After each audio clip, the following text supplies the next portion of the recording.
footage was taken during the summer when was probably about a month before we ended up going to Arkham, when I started to introduce ropes and some task-based exercises to him. We'd got to a point at this stage where we had a reasonable ability to control his feet physically, where mentally he was a lot more confident, a lot more accepting. So it was time to really start to utilize some of these task-based exercises, really as a way of further developing the confidence. And for me, as much as anything else, it's about trying to find those holes in what I've got worked out with him. How solid is that confidence? How much does he trust me? Are there any spots there that he's worried about being touched, or anything that he's worried about me doing? How good is my body control? Am I able to do a job with him and be precise with my body control in a timely manner when I need to be? Now, something I like to work on with any horse, really, whether it's a horse that we're going to mess around with ropes on in the future, or whether it's just a horse that maybe this will be the only time it ever sees a rope, is working with these lariat ropes. I think they're really good tools to utilize with your horse. It sort of ticks a lot of boxes. When you're roping, you need to be able to maneuver your horse and position your horse's body. He needs to be confident about having things swung around him or dragged around him. So it really challenges those mental and those physical exercises that we spoke about in the first half of this video. So here I'm just starting with basically my parking exercise, but rather than utilizing the flag, I'm utilizing this lariat rope, getting him to where he's comfortable standing still when I'm throwing that rope around, and he's comfortable with that rope falling over his body and around his hindquarters. I also want to make sure that he sees all of these things in both eyes, left and right eye, because obviously when we ride him, and that's what this is about, is preparing him for the ridden, that he's comfortable with that process.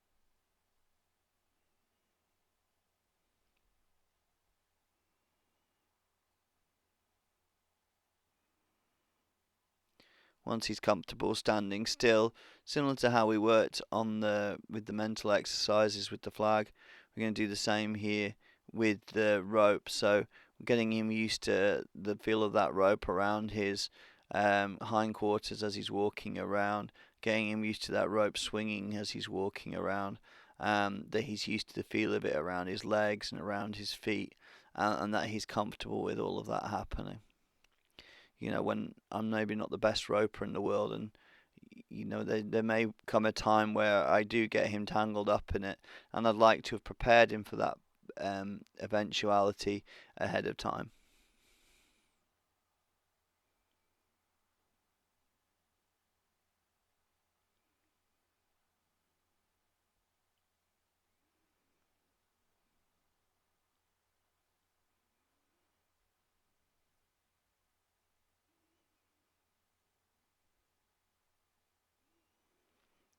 You notice there he speeds up and gets a little confused about what he's supposed to do, but I don't change at all. I don't reassure him, I don't chastise him, I don't jerk on him. I just keep asking him just to go around to the right, and I'm going to keep doing the same things. I've prepared him as best I can to this point. Now it's just a case of allowing him to figure out what it is that he's supposed to do in response to this rope coming out behind him. If I start to become a different person to him when he gets worried, he's probably going to think that there's something to worry about. But if I'm just calm, casual, collected, like I am all the time, when he's comfortable, then he's just going to assume that there's nothing to worry about, and he just has to take his time and figure out what it is that he's supposed to do. I don't want to force feed this to him. Like I said, I prepared him the best I can to this point.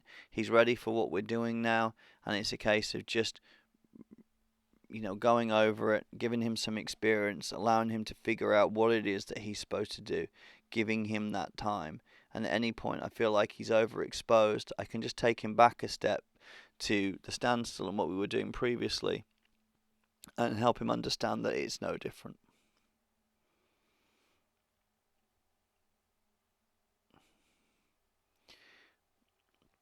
Here I'm starting to kind of build on it again and get him used to the feel of this rope around his foot and around his leg. I'm not going to pull on it just yet. I'm just allowing him just to feel that rope around his feet and get used to stepping in it and it kind of touching him all over his legs. This is not just good for a rope horse. This is good for any horse. If we can get them used to having something wrapped around their leg and not having to panic, then it might save us a vet bill if he ever gets himself stuck in a fence. If at any point he did panic, I would just let go of the rope, allow him to step out of it and start over. As I said before, I prepared him for this. I know he's ready.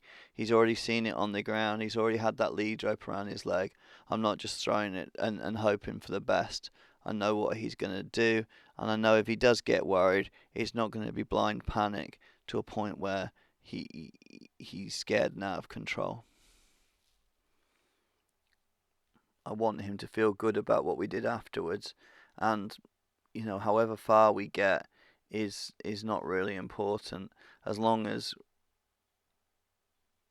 he's comfortable with what we did, and next time we go to do it with that bit further along.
We've moved on now to dragging the rope and preparing him for dragging objects behind him.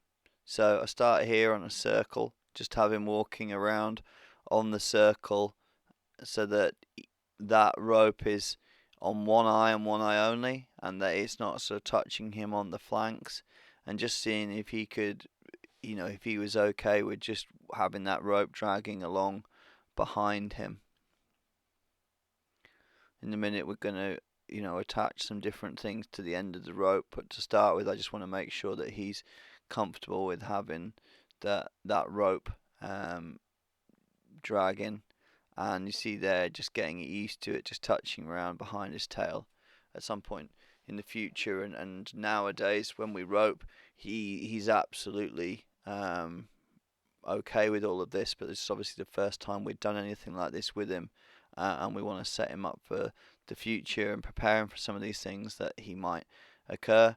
And like I said before, with these task-based exercises, I'm just trying to see what he can and can't do.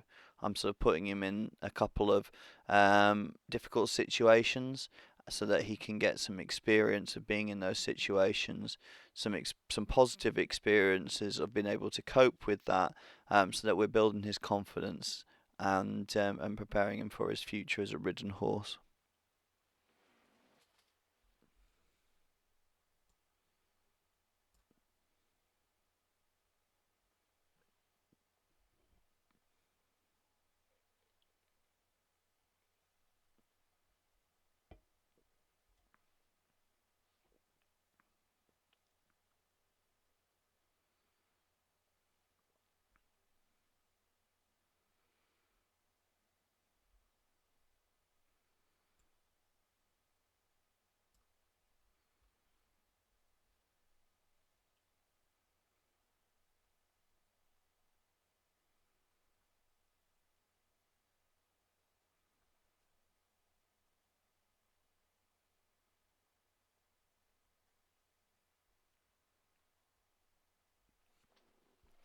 Here we are making it a little bit more difficult. We're starting to look at dragging the log around the arena.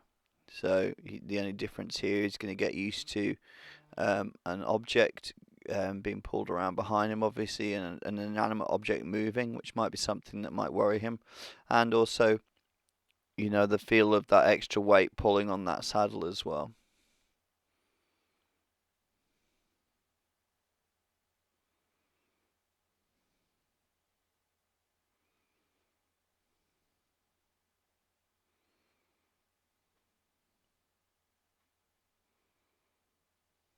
Just shortening up that rope so that that log's a little bit closer. And again, he just seems pretty nonplussed by the whole situation. The work we've done previously and up until this point is helping him sort of cope with what's going on.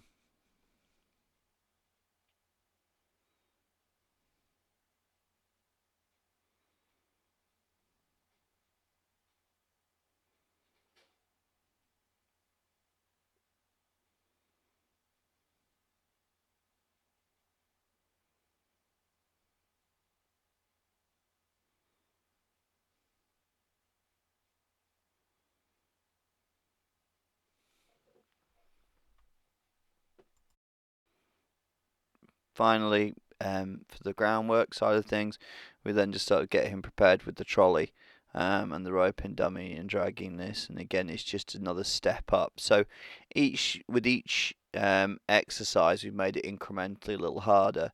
He's gone from dragging just the rope to dragging the log to now dragging the roping dummy. And we've tried to sort of link one thing to the other so that he's sort of he although it's gotten harder, he sort of bridges one exercise with the other exercise, and that's something that we'll do with everything that we do. We'll make it quite easy and quite straightforward, and then we'll just add another element to it, or we'll make it slightly more difficult. But he's able to understand that it's no different from the from the previous exercise. It's just a little bit more refined, perhaps. He's just getting a little worried about when that rope touches him on his flanks, and that's obviously giving me an idea of some things that maybe I need to be aware of, and maybe I need to help him with, so that he becomes maybe a little bit less defensive about things touching him on those flanks. And it was certainly something that I spent more time working on after this and getting him used to, because we need to make sure that he's more comfortable with those, and that he responds a little bit differently to things that might worry him, where he's a bit less reactive and maybe sort of a bit more tolerant. You see here, I'm going to turn him into that rope, or at least try and turn him into that rope, and see if he can't just get a little bit more comfortable with it and understand that it isn't actually something that's going to kill him, and that he could get that he could be a bit more tolerant of it.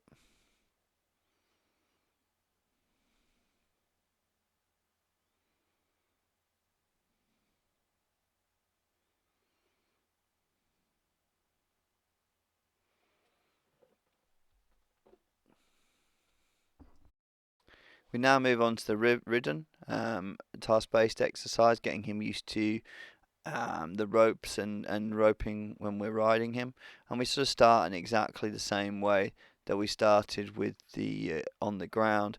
Initially just getting him used to the feel of that rope, sort of rubbing him and touching him all over his body, making sure that I can stroke him with it and move around up there, getting him used to all of that. And just like I said before, challenging him and seeing if there's any spots where he's a little more worried or more uncomfortable about me being. And again, that then gives me some things that I know that I need to work on and develop moving forwards with maybe some of the mental and physical exercises that we've spoken about previously.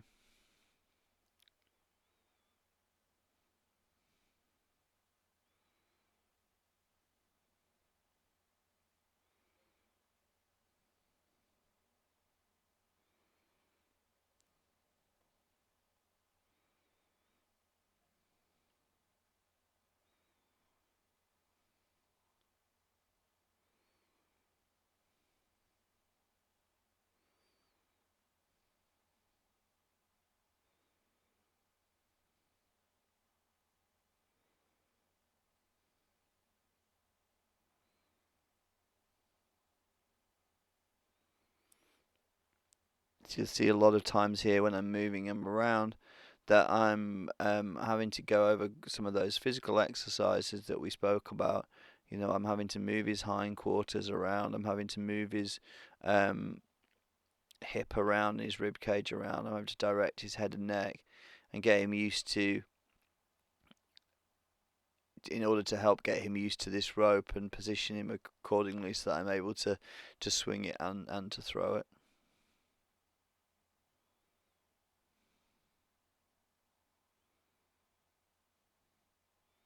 Also, all the preparation that we've done on the ground, getting him used to that rope, dragging around and touching him, is obviously now going to be really important as well.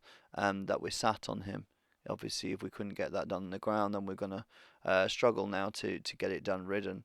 And he wouldn't be prepared accordingly, and we might end up in a bit of a wreck. I think the more we can prepare a horse, as I said before, the more we can develop their confidence and their focus, the safer they're going to be, the better they're going to go, and the more enjoyable the whole experience for everyone. I always, we're not trying to do two things to them, we're trying to do things with them. We're trying to make partners out of them, not prisoners out of them.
So we got him used to swinging it and throwing a few shots, and now we're just going to go and work on the dragging.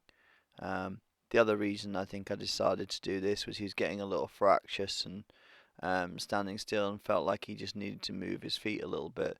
So just allowing him to walk and not feeling like he's trapped and restricted, um, it's going to allow him just to get a little bit more comfortable which is obviously the aim of the game.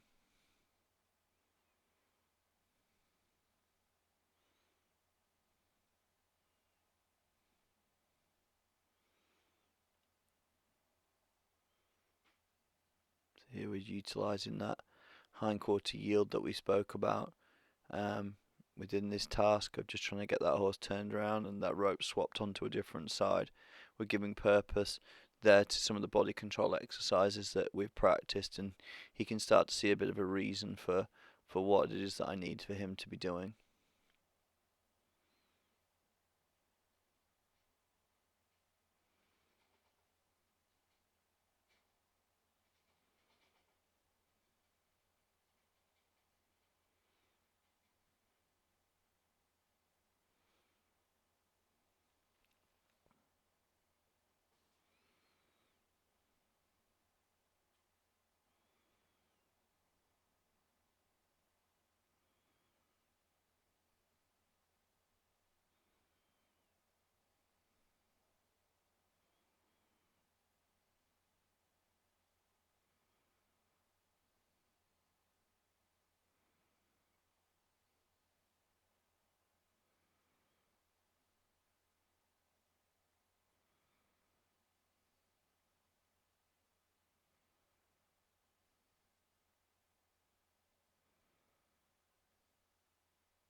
This Gorocha routine that I'm working on now, it was the routine that we did for our freestyle and was taken just before we left for Aachen in Germany, and we can clearly see the difference in his confidence levels and also what he's able to do physically.